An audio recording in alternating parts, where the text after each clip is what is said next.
Après le rêve et l'histoire, la suite de notre série. Une des questions centrales de cette enquête a été de se demander si la vitesse jouait un réel rôle dans le danger sur la route. Alors bien sûr, le rôle de la vitesse est non négligeable dans l'accidentologie, mais on devrait peut-être plus parler de phénomènes aggravants.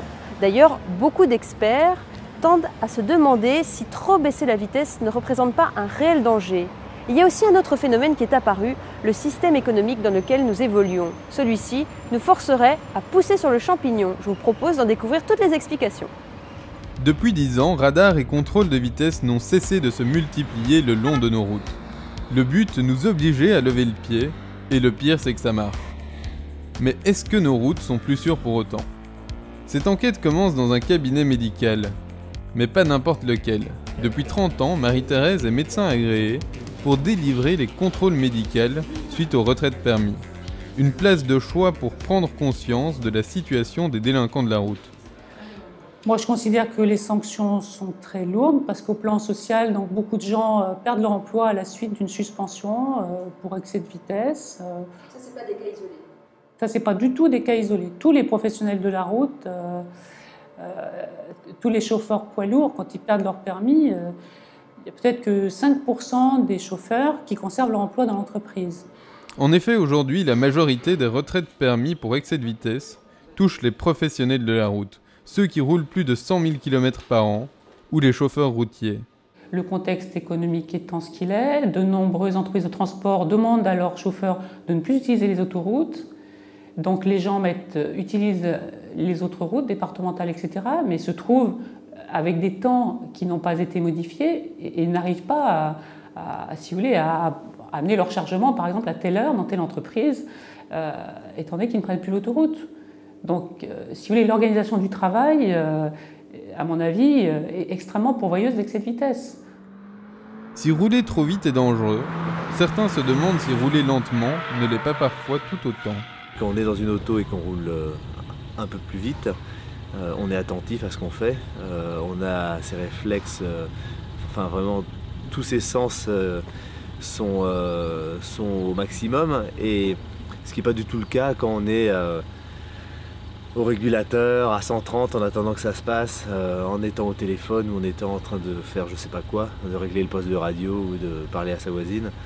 Et donc dans ce cas-là, je suis complètement en opposition par rapport à ce qu'on est en train de dire. Et à ce moment-là, je pense qu'il vaut mieux rouler des fois à 150 en étant attentif qu'à 130 en parlant derrière ou en pensant à autre chose, quoi.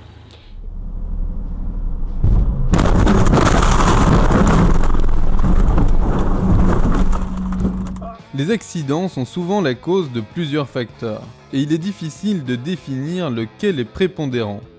Mais si la vitesse n'est pas toujours la cause de l'accident, celle-ci a un impact direct sur la mortalité. Ce qui ne l'empêche pas d'être aussi parfois la cause de l'accident. En 2012, 26% des accidents mortels ont pour cause directe une vitesse excessive. Pour poursuivre cette enquête, nous nous sommes dirigés du côté des autoroutes, les voies les plus rapides de France. Et ça tombe bien, en juillet 2013, la SANEF, Société de gestion des autoroutes, donne les résultats d'une enquête sur les causes de l'accidentologie sur son réseau. Un constat, la vitesse est aujourd'hui le 4e facteur d'accident, le premier étant la somnolence. Serait-ce peut-être parce que nous roulons trop lentement ? Je crois qu'il ne faudrait pas tomber dans ce travers. La somnolence n'est pas le résultat d'une vitesse insuffisante. Ce serait une grave erreur de penser ça. La somnolence, c'est simplement l'hygiène de vie, le rythme de vie, de travail. Il n'est pas anormal d'être fatigué. Simplement, il est anormal de prendre le volant quand on est fatigué. Si aujourd'hui la vitesse n'est qu'en 4e position, c'est bien parce que les politiques ont été très efficaces. Et en 10 ans, le nombre de morts sur autoroute a été divisé par 2. C'est l'effet indéniable des radars et des mesures prises pour inciter à respecter les limites de vitesse. Malgré une diminution notoire des accidents liés à la vitesse, la politique du radar ne convainc pas tout le monde. En effet, la vitesse est un sujet polémique. Et lorsque Caradisiac a interviewé Chantal Perrichon, présidente de l'association La Violence Routière, de nombreux internautes ont réagi. Beaucoup ont un avis tranché sur la question. Le débat est passionnel et parfois l'émotion prend le pas sur l'objectivité. Ici, un internaute se sent tellement impliqué qu'il reprend l'article point par point dans un commentaire plus long que l'article lui-même. Un autre lecteur va même jusqu'à éprouver du dégoût envers sa patrie, mais il se ressaisit.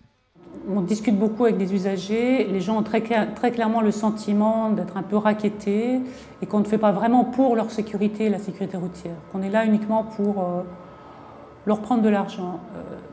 Effectivement, je partage un petit peu cet avis. Je pense qu'on pourrait faire une meilleure sécurité routière, être plus constructif, pour qu'on prenne des mesures qui soient efficaces, pour responsabiliser les gens et cesser de sanctionner à outrance. Parce que plus personne ne comprend. En plus, on est sur des modèles très complexes en matière de limitation.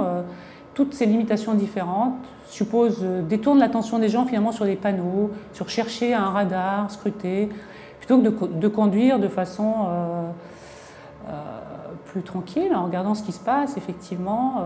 Parce que parfois, conduire à 30, c'est excessif. Quand on passe devant une école, une sortie d'école, il faut parfois rouler à 10 ou dans une situation donnée. Voilà, donc laissons les gens adopter un comportement responsable.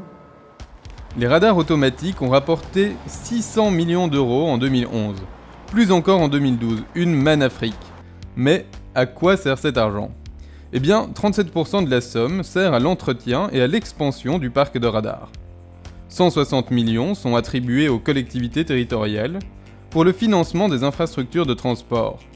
Et les 33% restants sont affectés à l'Agence de financement des infrastructures de transport, qui a pour but de sécuriser les infrastructures existantes. Les radars rapportent donc beaucoup, un chiffre à mettre toutefois en perspective avec le coût pour la société de l'insécurité routière. Les interventions de secours, réparations, soins, perturbations coûtent 23 milliards d'euros chaque année. Aujourd'hui, il faut reconnaître que les limitations de vitesse ont largement diminué la mortalité sur nos routes.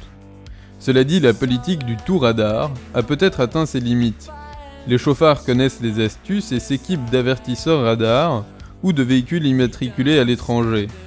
Et à côté de ça, de nombreux professionnels perdent leur permis à cause d'une économie qui ne s'impose pas les mêmes limites.